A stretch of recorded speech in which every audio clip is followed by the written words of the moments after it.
We are in Hilchot Avodah Zarah v'Chukot HaGoyim, the Rabbeinu Gadol Rambam, Zichrono Livrocha. Perek Rishon, Halacha Teth or Halacha Gimel, according to your edition. And I'm going to share this now on the screen with you. You should be able to see it at the top of the page. We got to the point where Rambam introduced Abraham Avinu alav shalom. And Rambam said as follows: Kewan shenichmal ethan zeh, referring to Abraham Avinu, who is ethano v'yesodo shel olam, because of what we're about to read. He laid the foundation for all that followed. Itchil l'shotet b'da'ato v'hu katan, even when he was young, according to the Midrashim, even though he was still a child, he began to consider and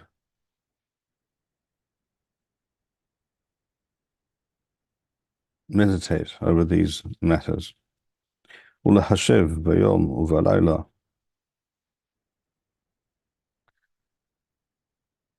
Rambam mentions that he devoted time, a lot of time, to this kind of investigation, this spiritual journey.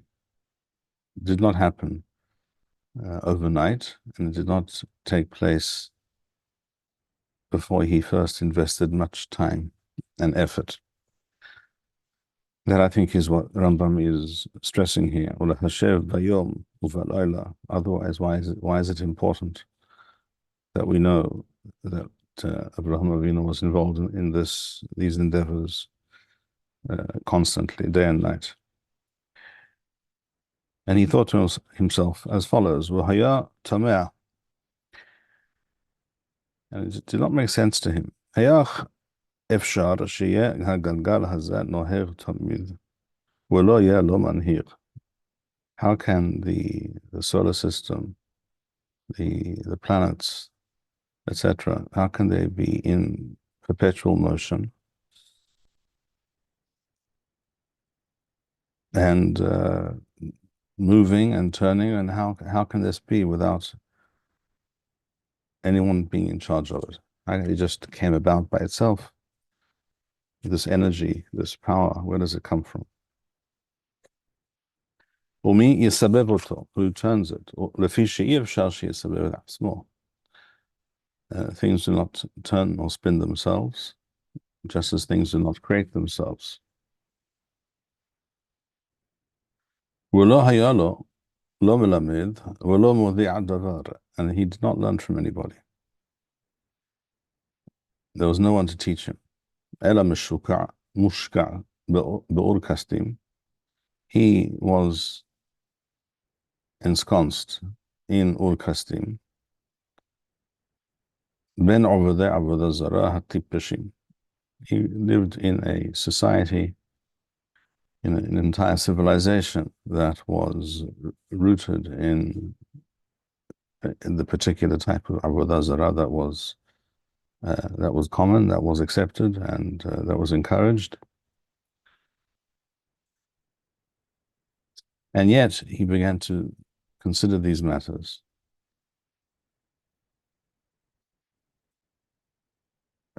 Rambam stresses these things: the fact that he was young, the fact that he engaged in such contemplations over many years, assiduously, continuously, because Rambam wishes to stress the greatness of Avraham Avinu on the one hand, as we're about to see in the next few lines as well, and also to indicate that a person is not condemned to make the same mistakes that others around him, including his parents, make. A person is capable of and is also expected to think for himself and eventually also to act upon what he believes to be true. And this is the foundation of all of the Torah, because the entire Torah is predicated on the fact that the rest of the world is not like Am Yisrael. As we say in Olen al-Shabbat, Shelo sam hilkenu kahem v'karalenu kechol hamonam. We are not, we were not designed to be, we never have been the same as everybody else. We are not to think as everybody else. Just because everyone thinks X or Y or Z, we do not have to think so. In fact, most of the time, it's absolutely clear that we are most certainly cannot think so. Because most of the world, not just today, even though today the world is definitely disintegrating before our eyes, nevertheless, the world has always been a crazy place, and inane beliefs and practices have been the rule rather than the exception. And therefore, the Torah was given to Am Yisrael on that, based on that reality, within the context of that reality. We are not to be influenced by everybody else. If anything, the reverse is true. Everyone else should be influenced by us. Rabbi?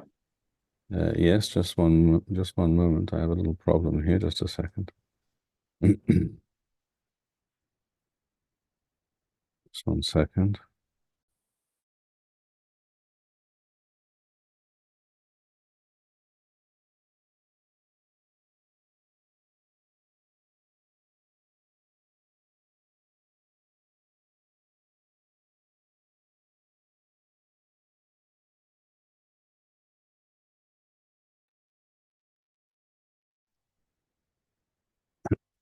Yes, Bakasha. Someone had a question? You said that a person is required to think and act on that which he believes based on his thoughts. So, on the other hand, we know we're commanded to do what Hashem wants us to do and to fulfill His commandments. How does one explain to somebody who does what you said several moments ago, where you said that a person has to think and do what he thinks is right? Let's say a person comes to the conclusion that the thing to do with, let's say he assumes that yes, God exists, but the right thing to do is something other than Judaism. What is to be said to such a person? Well, obviously it depends on the particular type and stripe of the system or ideology that we're discussing, and then one could relate to that particular system and explain why it is false. But clearly, the human being, all human beings, and certainly a Jew, born into this and born into this nation of Talmidei of Avraham Avinu, the followers of Avraham Avinu, we are to think. It's being a Torah Jew does not mean not thinking. It actually means quite the opposite, and that's what Rambam is stressing here. Some people might think that being a good Torah Jew means not asking questions and thinking as little as possible. But that, in fact, is not true. It's not true when studying the Talmud, and it's not true when thinking about all types of scientific or philosophical pursuits. In the Talmud, excuse me, in the Talmud, we see that any question can be asked. How do you know? How does Abaye know that this Baraita should be interpreted this way? Maybe it should be interpreted in the other way.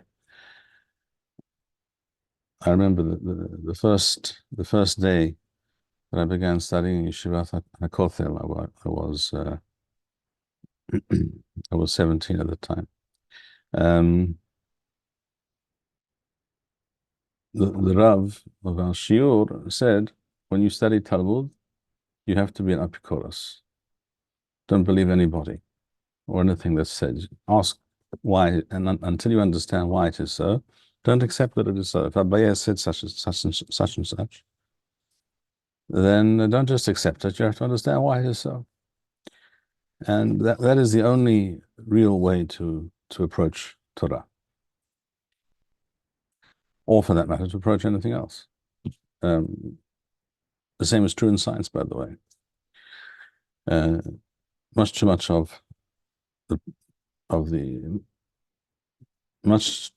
present paradigms, the present day paradigms in many areas of science are simply accepted as correct by most people, at least in the field, even though it's not at all clear that everything is so correct, and many things might be very different. And the first thing, of course, in order to achieve true knowledge, is to understand that you know very little, not to assume and to claim that you understand everything. If you understand everything, then you will be blind to see the various truths and realities for what they are. And the worst thing for science, from a scientific perspective, is conformity. If you are not able and unwilling to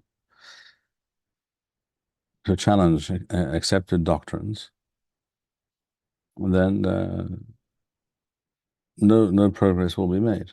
That is the reality of scientific endeavor, and also philosophical endeavor. This is self-evident. And by the way, the same also applies in the Torah. If everyone tells you that this is what we do, lama kacha, why is that so? Well, it just is, and don't ask questions. Well, that's not going to lead to a very great, profound level of understanding or knowledge. That's just going to produce people who do what they're told and don't ask questions.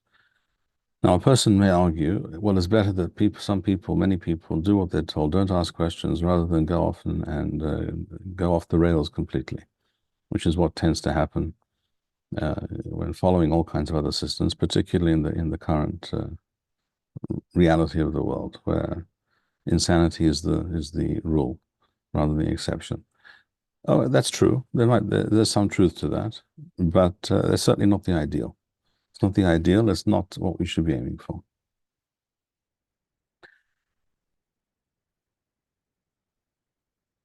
So Rambam continues, and he says this is Nahal Chayod, which you should be able to see. So he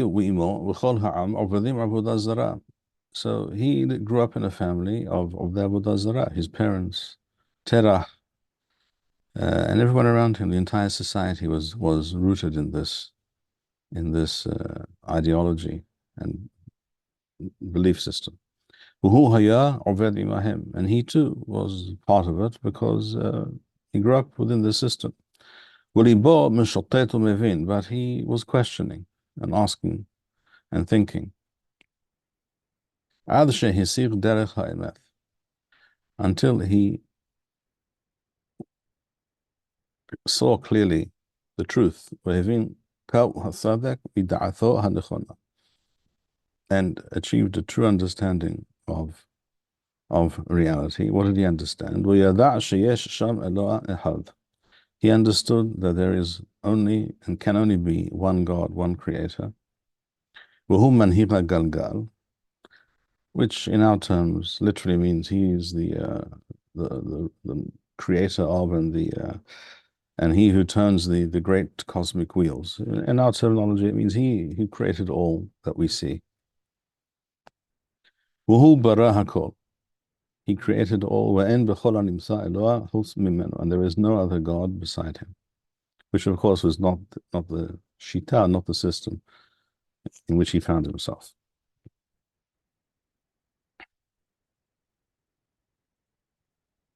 وَيَضَعْ شِكَلْهَ عَنْ طَعِيم, and he understood that everybody is wrong.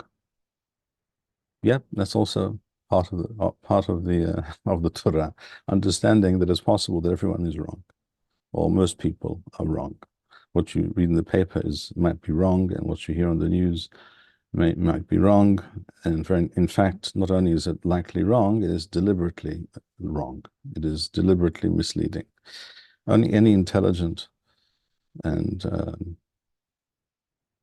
savvy person, certainly today, this has been the case for many, many decades, for at least, I would say, 3 generations, if not more. But certainly today, any person who has any understanding knows that legacy media, mainstream media, and most of what you see and hear is all about creating and supporting a given narrative.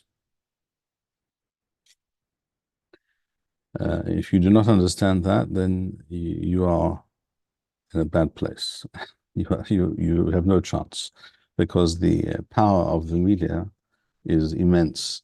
But the moment you realize, before you even turn it on, before you read the first line, that this is all designed to create a certain narrative and a certain level of consent and agreement and acceptance, and then therefore you question everything, and you always think the ipecha mistabra, the opposite, what might really be the case. So if they're telling me, if they're insisting all the time that this is safe and effective, well, maybe that's because it's not safe and effective. And if they're telling me that the war in Ukraine is about A, then really maybe it's about something else. And maybe whether you like Putin or not is irrelevant, but maybe some of what he says is true. Just for example.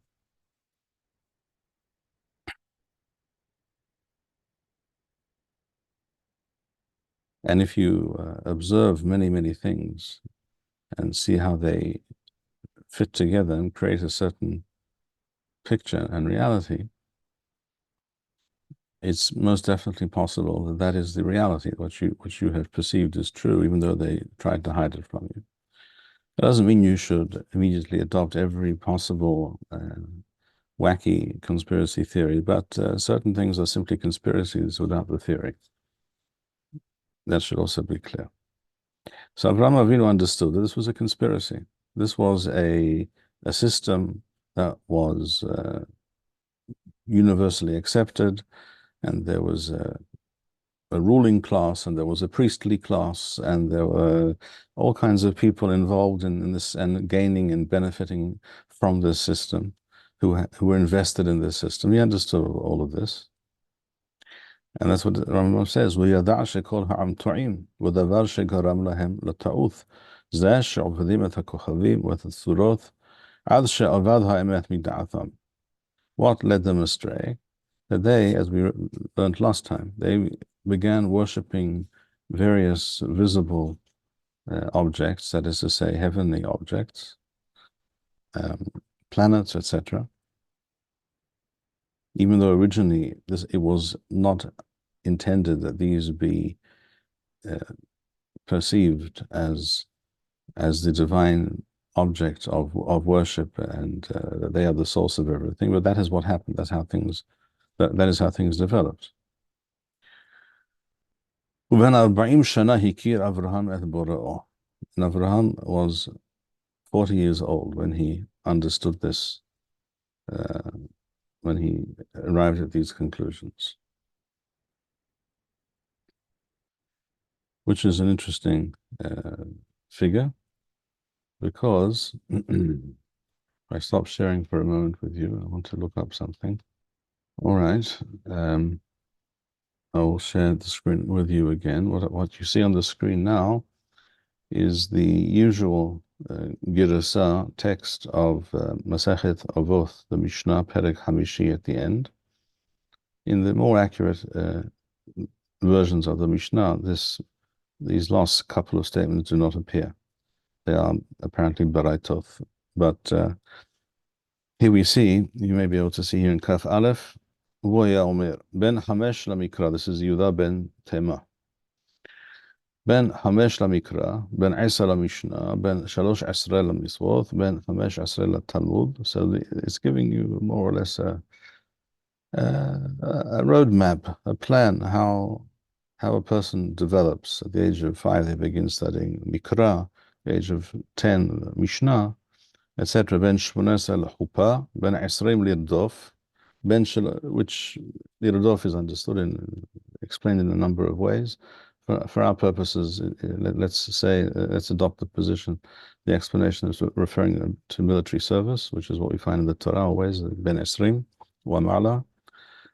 Ben Sheloshim Lakoah, which also is interpreted different ways. Ben Arba'im Labina. We see that the age of 40, a person should be able often to achieve certain level of understanding at the age of 40 that earlier the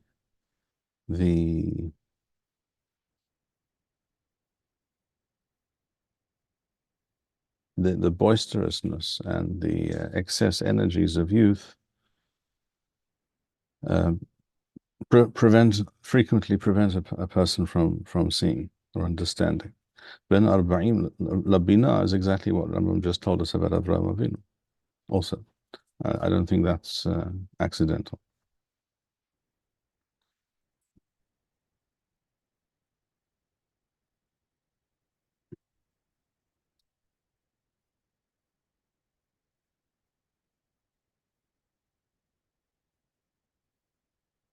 All right, so Halacha Yod Beth. You see the text of the Rambam before you on the screen? Yeah. Kevan shehikir v'yada. Having reached this juncture and having understood that he is alone, or maybe there are a handful of other people, but essentially he's alone in perceiving what he perceives to be true.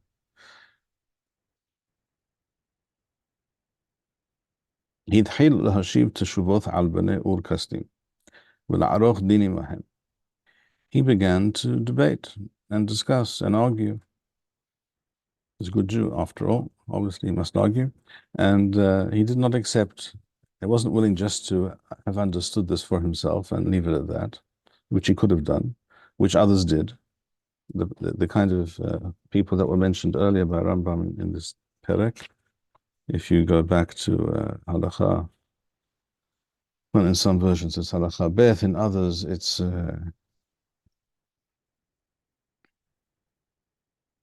let's see, Halacha Heth. Rambam said here in Halacha Heth, as you can see, Hachamim שהיו בהם כגון הכומרים וכיוצא בהם מדמים שאין שם אלא הכוכבים והגלגלים שנעשו. So that most people began to understand, including the priests, that the only divine object are these heavenly bodies. אבל סור העולמים לא היה שם מכירו ולא יודעו.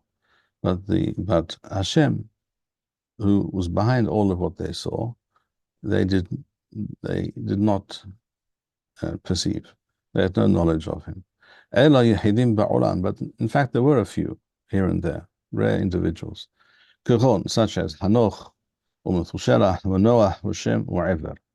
So with regards to Hanoch, it's Mefurash in the Pasuk.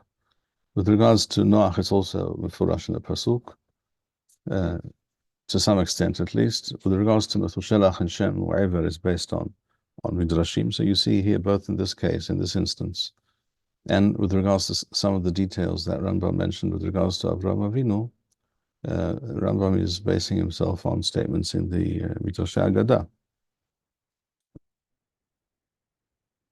Because it does not say, for example, that Abraham was 40 years old in the Torah, or anything of that sort.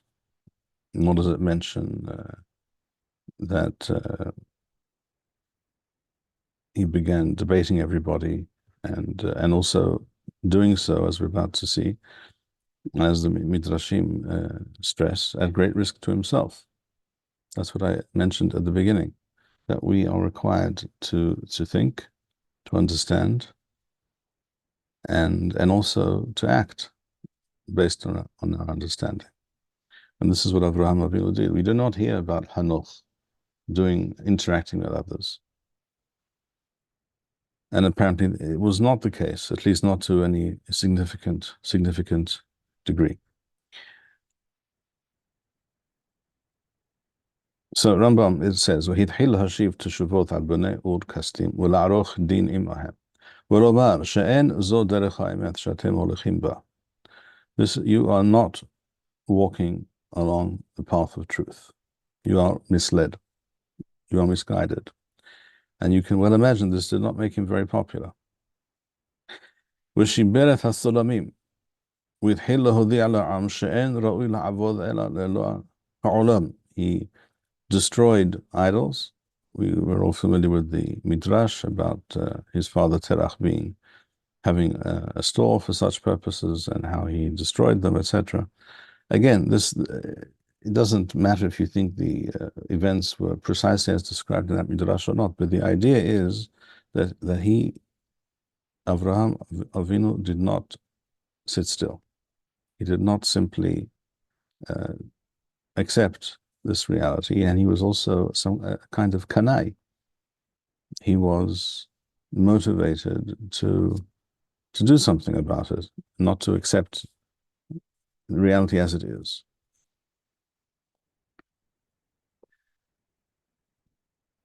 So he destroyed the Avodah Zarah where he when and where he was able to do so, and he told people as much that you're all mistaken. That only Hashem is to be worshipped, and only to him is it correct and proper to bow down and to sacrifice. In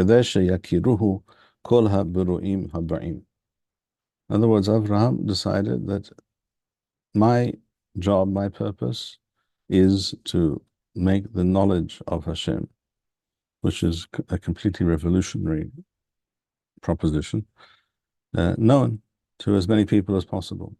And we do see this in the Torah.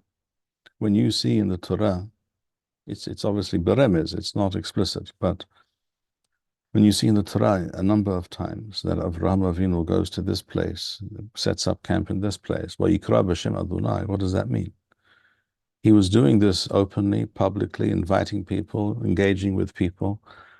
This is there is a basis in the psukim for these various statements and stories in the Midrash.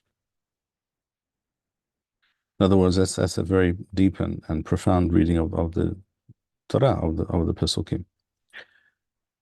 And it is correct and proper and necessary to destroy all Avodah Zarah, all the idols and images, so that people will not be led astray. So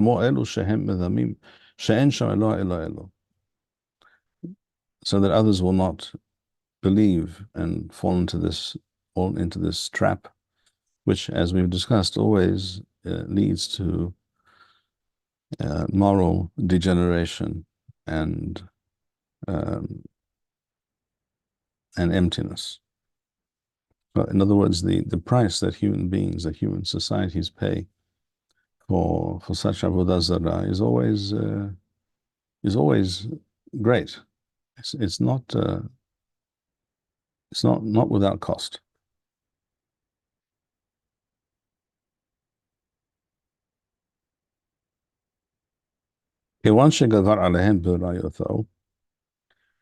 And he again, he was a good Jewish boy. He was a good debater, and he constantly confounded people with his claims and with his arguments. And the king had enough of it, because this is obviously going to lead to instability in society. The powers that be always prefer stability. That was true then, and that's true now. And religion was part of that system that created that stability. So if someone comes along and questions everything, he brings about a reality of instability. Bikesh, and therefore Bikesh HaMelech leholcho.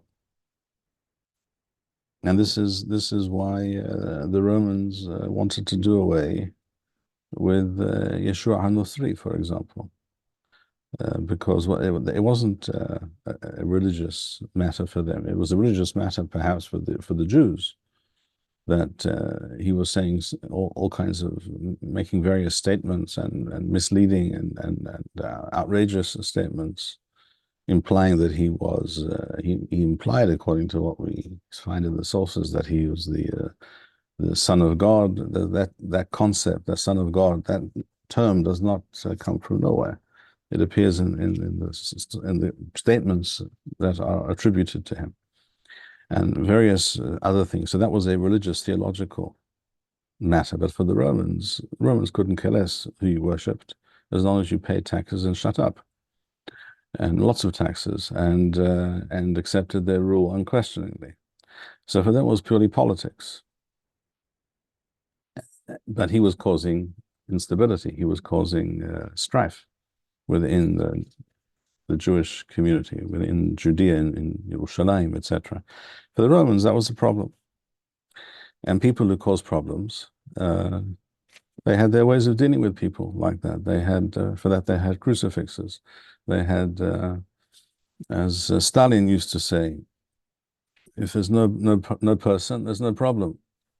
So they dealt with him as they saw fit. But in the case of Avraham Avinu, they also wanted to get rid of him.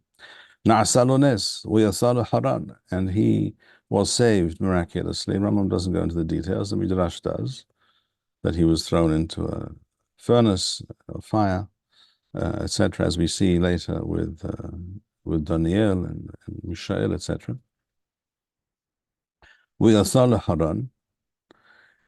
And we find in the Torah, that he left. And Rambam is connecting the fact that Avram was told in the Torah by Hashem, go to Haran.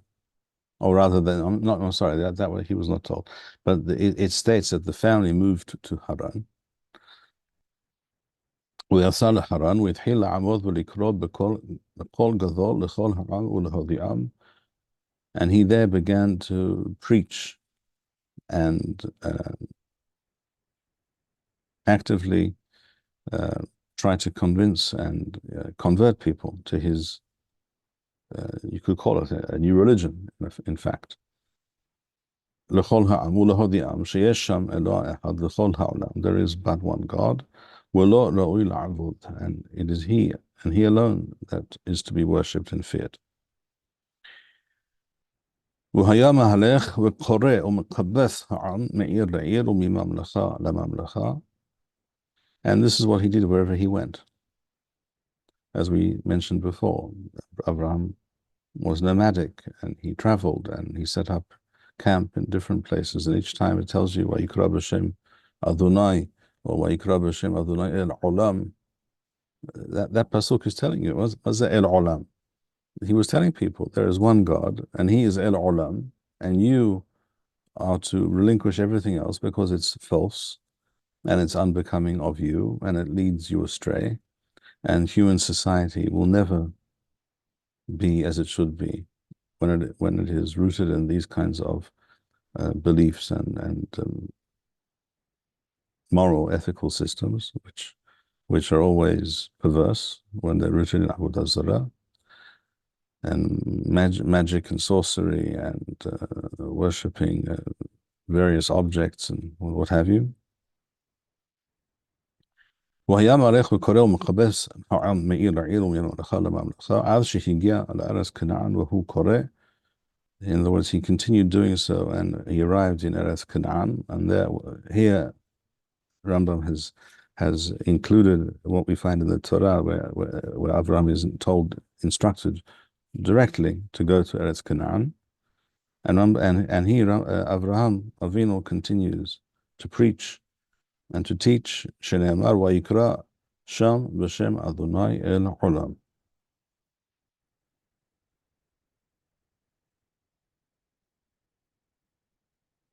As we know, Rambam chose these words, vayikra sham b'shem Adonai el Olam, to be the heading for all of his books. This was the how he began all of his books, with these words.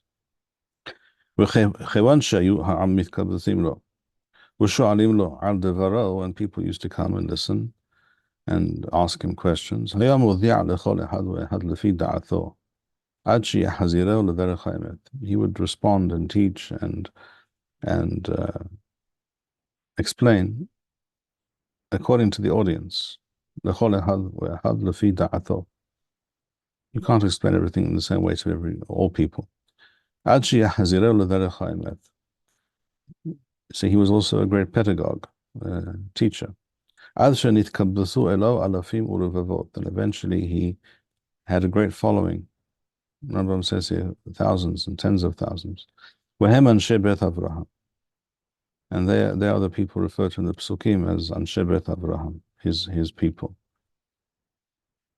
ושתל בליבם העיקר הגדול הזה, וחיבר בו ספרים.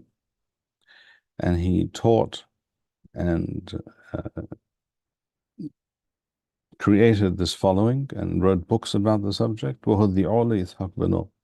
and conveyed this and passed it down to his son Yitzhak. And Yitzhak did the same. In other words, he continued this work of Avraham Avinu. You will note that it was Avraham only to Yitzhak, not to Ishmael, and Yitzhak only to Yaakov, not to Esau. And this is exactly what the Navi states, right? That I gave Avraham 2 children, and only one of them was Wa'ivhar Yitzhak, Wa'ivhar Yaakov. And instructed him and appointed him to teach.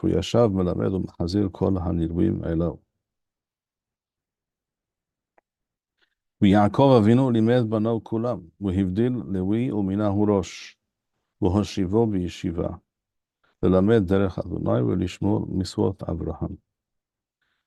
Yaakov, as we know, and his descendants were the beginning, in practical terms, of the Jewish people, the beginning of a large tribe of people. And Levi was the teacher from amongst the brothers, the Shvatim, the tribes. וציווה את בנו שלא יפסיקו מבני לוי ממונה אחר ממונה כדי שלא ישתכח הלימוד. So here we have the notion that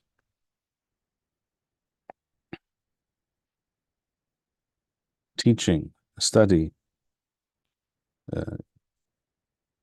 referring to the theological, spiritual, ethical realm, was the essential characteristic of this group of people, of Bnei Yaakov, that made them separate and different from everybody else. This, what we see here, with Siwa et bano shelo yafsiku mi bnei Levi memune ahar memune. There should always be this system, this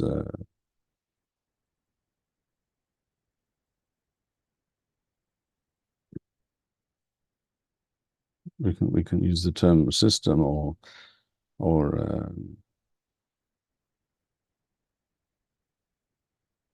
establishment within the Jewish people of study and teaching, so that these ideas, these concepts will not be forgotten and will be passed on from generation to generation. So what we see later in the Torah, V'shinantam levanecha, and you shall teach these things to your sons, this really began, according to what Rambam is saying here, this began going back to the time of Yaakov Avinu, in fact, Abraham Avinu. So this is a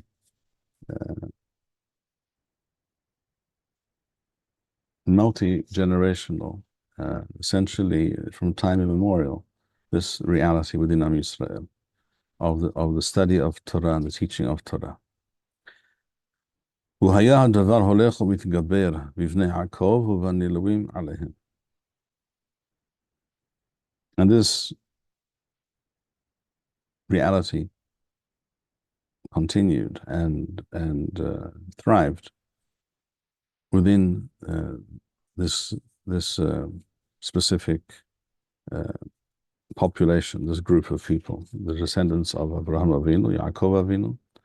ونعست بعلام أمة شهي يدعت Hashem. And this is the definition of the Jewish people. The Jewish people became an ummah, a nation. شهي يدعت Hashem.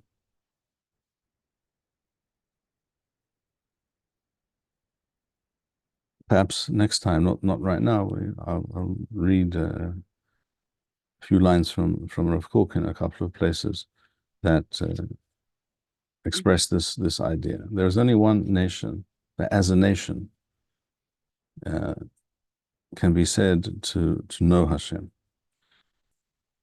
There can be individuals, and there have been individuals throughout history, from all nations, who came to know Hashem on different levels. But as a nation, as a society, as a civilization, there is only one, and that is the Jewish people. Now eventually we know Am Yisrael found themselves in Mithraim, and there, because, as we said, even though we are supposed to be different, that is not the natural inclination. The natural disposition is to be like everybody else, to follow the crowd, to go with the flow. That is normal. That is natural, but it's not good. Some people think that everything that is normal and natural is good. That is true for many things. It's not true for everything. It is normal and natural in some ways for a person to eat like an animal, behave like an animal in various aspects of his life. But that doesn't mean it's good. A mother will often say to her child, don't eat like that, we're not animals, shall we say. Why does she say that? Animals don't say that to their children. In fact, they're encouraged to do the opposite, because human beings are not animals, and we recognize that. We're supposed to be different. In other words, human beings have the ability, and only human beings have this ability, and the Jewish people have it in spades compared to anybody else. Only human beings have the ability to overcome the grip, the power, the influence of our hormones, of our genes, of our base biological instincts and needs. And yet no other creature can do that. If a man walks in the street with his dog, and he sees very nicely placed on the side of the street, on the footpath, on the wall, he sees a clean plate with a beautiful juicy steak sitting there, with a fork and a knife and some black pepper and salt, and it's just waiting for someone to eat it. And somehow it's obvious to him that whoever placed it there intended that it be eaten. That it wasn't forgotten, and it's not a case where you have to be machriz ala misti'ah. You have to announce that I found a misti'ah, I found a steak. To whom does it belong? Maybe there was a sign, a petek, there was a note. Help yourself. All right. Okay. So if he allows his dog to go for it, the dog will obviously pounce on that steak and devour it in seconds, because that's what dogs do, and that's fine. That's what the dog is supposed to do. And the same is true for any animal. If it's a cow, so it won't eat steak. It wants to munch on its hay, and it will do anything to get to that hay if necessary. If there's another cow on its way, it will um, with its horns, it will remove that other cow from the other bull from the hay that it wishes to get to, because that's the important thing. Because the factors that determine the bull's or the dog's behavior are its biological processes, which are inbuilt, which are in its DNA, and therefore you cannot say if one bull gores another in order to get to the hay or to get to the female that it wishes rather than the other bull. You cannot say it's doing something wrong or immoral. If the dog pounces on that steak and gobbles it up, he's not doing anything wrong. He's acting entirely as one would wish and expect the dog to behave. A human being, any human being, might ask the question, just a moment, why is this steak sitting here? It's not normal. This is strange. This is a bit weird. Maybe it really wasn't intended for me. Maybe it was stolen, and I shouldn't partake of something that is stolen property. Maybe it's poisoned. Maybe this is a trick of some. He would begin to ask questions. And for example, if he thought that there's a certain chance, maybe a very small chance that it's poisoned, probably not. What would he do? Is he going to eat it and take the chance, risk it, or not? A normal human being with any reason will not take that risk, even though it's a very remote chance of killing himself or becoming violently ill, despite the fact that he very much would like to be that state because it's very, very enticing. A Jew will have the same questions, but will also have many other questions. Is it kasher? How do I know it's kasher? It's a piece of meat, it looks fine. It's probably, there's no reason to think it's poison, shall we say, but maybe it's not kasher, very possibly not kasher. Or maybe it's stolen and it's asur to partake of it. Maybe it's lost and I have to, as we said, yes, we really do have to announce that I found a steak lying around and maybe it belongs to somebody. All that is the ability of the human being, and particularly of the Jewish world, the Jewish civilization, which places an entire system of values and rules that are inviolate. They cannot be changed, above and beyond the realm of natural biological drives. Only human beings are capable of that.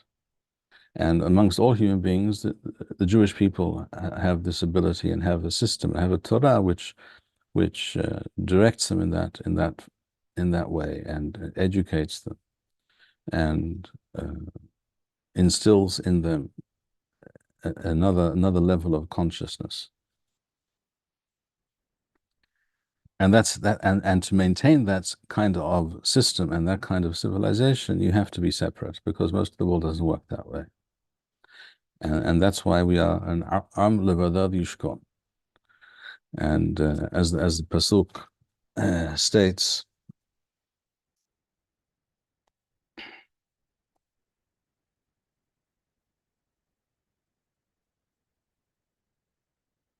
Vayikra Perek Kaf, Pasuk Kafwa, V'yithem li kedoshim, ki kadosh ani Adonai, V'avdil etchem min ha'amim lihiyot li. That's a fairly tall order. There are all these nations out there, and the Torah, all human beings are pretty much the same. But this pasuk is telling you, actually, you're not the same at all. The previous pasuk speaks about this as well. In pasuk Kafdal, Asher hivdalti atchem min ha'amim, and I've given you all these different rules. We've daltem min ben habehima ha'tohora la'tomea uven ha'of ha'tomeh la'tahor ולא תשקסו את נפשותיכם בבהמה ובעוף ובכל אשר תלמוס האדמה, אשר הבדלתי לכם לטמא. We'ithem li kedoshim, and you will be different. Kedoshim really means separate. The word kadosh means separated, set aside, not like everything else. That's why you have regular wheat and you have kodesh, you have teruma. That which is teruma is referred to as kodesh because it's set aside, it's different, and can only be consumed by certain people in a certain way, in a certain manner, at a certain time. This is something that you can only get through me. You can't become kadosh by yourself. You can't decide I'll make up some rules and we'll become kadoshim. Doesn't work. As we say in the tefillah, hivdalta v'chidashta et amecha Yisrael b'kedushatecha, in the nusach of todi'enu lemashal, or something like that. In other words, the kedusha has to be received from a source which is without the biological world in which we find ourselves. Kedusha is something which is injected from without the system into the system. It's not part of the system. And you and I have separated you and made you different. But in Mitzrayim, all this fell apart. As Rambam says here,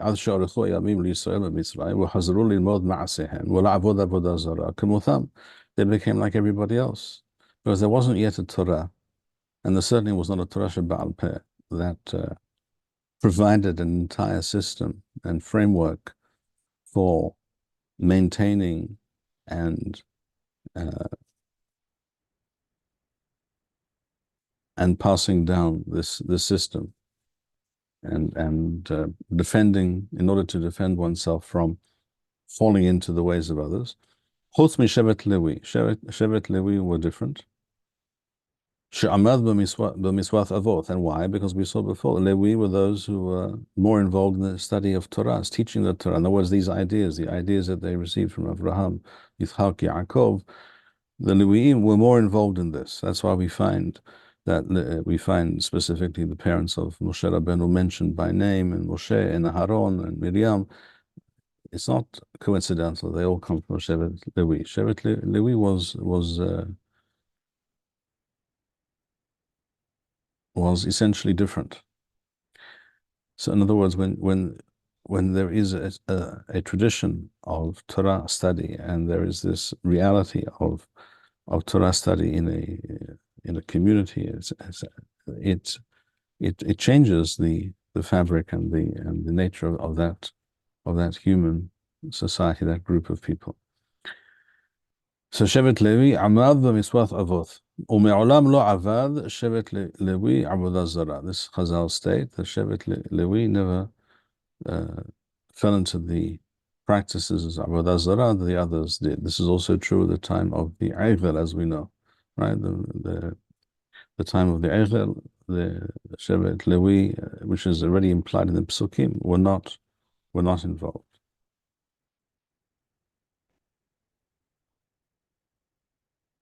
V'chimat kat haya. In other words, it was a very close thing. V'ha'ikar she'shadar Avraham ne'ikar v'chozorim b'nei Yaakov l'ta'uth ha'amim u'te'iyatham. In other words, it could easily have worked out. In other words, in the normal way of things, it would have worked out that way. That this entire project of Avraham Avinu and his descendants would have simply dissipated and been lost. However, because of Hashem's love of and promise of Avraham Avinu and his descendants, and Hashem's promise to him, Moshe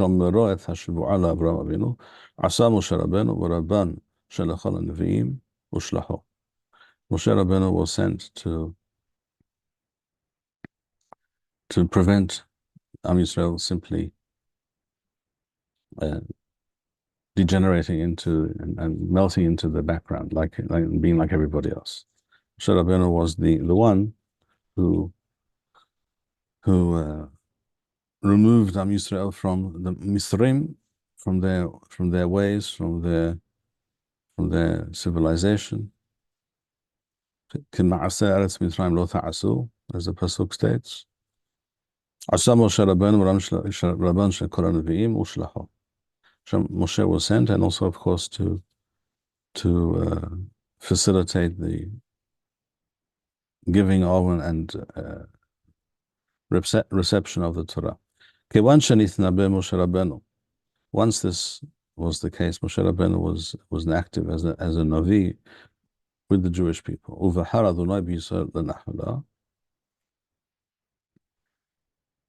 So once they left Mitzrayim, they received the Torah. Hichtiran v'misvot. They were literally crowned with the misvot. V'hodi'an derech avodato. And he Hashem, through the Torah, through Moshe Rabbeinu, instructed them how to connect with Hashem. Mishpat avodah Zarah v'chol ha'to'im ahare'ah. And how to relate to and deal with Avodah Zarah and all those who follow in its mistaken paths. We shall stop here for today. Rabbi, Yes. we discussed the importance of questioning things and not accepting what we see as true. But we also see that Abraham instructed his followers to break all the idols so that people don't get confused. So in that spirit, not everybody has the mental fortitude to go through these sorts of questions. So what is a society supposed to do to protect those people that can't go through this process themselves? You're absolutely correct. Not everyone is Avraham Avinu. Rambam refers to him as Ha'ithan Hazeh Amudosh Shel Olam, etc. For good reason. To be such a radical break from what is considered reasonable and normal is something exceptional. Only very exceptional people will achieve such a thing. But an entire nation, an entire society civilization can be trained to adopt a position and a way of life that is different from others. And that way of life has to be protected, yes, and the Torah instructs us exactly how to go about doing so. If, for example, as we will see later, in Hilchot Avodah Zarah, in Hilchot Teshuvah, there are negative influences, people influences, institutions that lead people astray. Yes, then we are proactively instructed to work against those influences and remove them, because the damage they cause is immense and cannot go unchallenged. The idea that well, everyone should just do as they see fit, and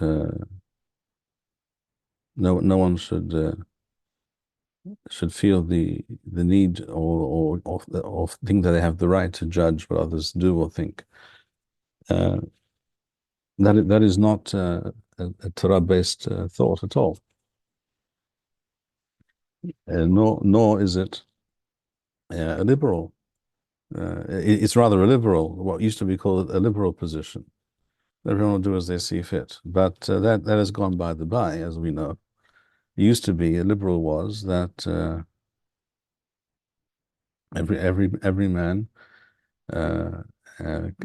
has the right to believe what he wishes.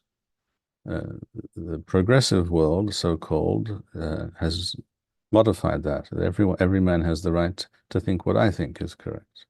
And if you don't, you're an enemy and you need to be destroyed.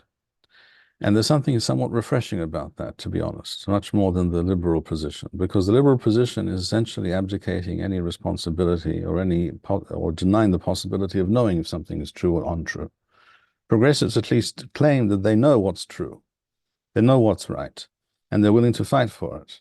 And that's refreshing, more than the classic liberal position, which was once described by a certain wise man as the liberal man is he who is unable even to fight for his own opinions. Something like words to that effect, at least. So so-called progressives don't suffer from that malady, so we see, but neither do we.